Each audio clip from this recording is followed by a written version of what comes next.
Praise the Lord, shalom. सबको मेरी तरफ से जय मसीह की। प्रभु आप सबको बहुत ब्लेस करे, आमीन। आज हम बात करेंगे कि पाप हमारे जीवन में किस तरह से असर करता है। जब हमारा जीवन पाप में होता है तो कई बार क्या होता है कि हम परमेश्वर पर ही इल्ज़ाम लगाने लग जाते हैं कि प्रभु ने हमारे जीवन में ये क्यों नहीं किया, ये क्यों नहीं किया। ऐसे बहुत सारे इल्ज़ाम जब हम परमेश्वर पर लगाने लग जाते हैं तो हमें जांचने की ज़रूरत होती है कि हमारे जीवन में कोई ना कोई पाप है। हालेलुया।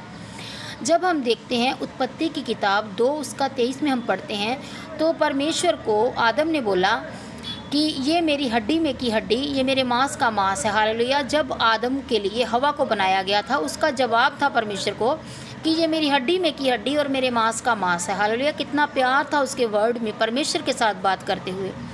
और जब हम आगे पढ़ते हैं 3:12 में तो उसमें वो आदम परमेश्वर को बोलता है कि जो स्त्री तूने मुझे दी उसने मुझे फल खाने को विवश किया। तो वो क्या परमेश्वर को ही ब्लेम करने लग जाता है कि जो स्त्री तूने मुझे दी उसने मुझे फल खाने को विवश किया। वो परमेश्वर को ब्लेम करने लगे क्योंकि उसके जीवन में पाप आ गया था। हालेलुया। तो जब भी हमारे जीवन में ऐसी सिचुएशन आए कि हम परमेश्वर पर इल्ज़ाम लगाने लग जाएं तो हमें सोचने की ज़रूरत है। हालेलुया। पाप है जो वो हमें परमेश्वर से दूर कर देता है जब तक हम पश्चाताप नहीं करते। अगर हम पाप को लेके घूमते फिरेंगे, पाप पे पाप करते जाएंगे तो परमेश्वर और हमारे बीच में दूरी बढ़ जाएगी और वो पुराना स्वभाव जिससे परमेश्वर ने हमें निकाला था उसमें हम फिर से लौट जाएंगे।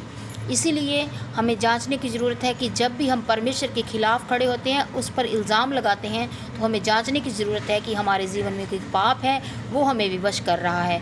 ये ज़रूरी है, हमें जांचना है। प्रभु आपको आशीष दे। God bless you all. आमीन।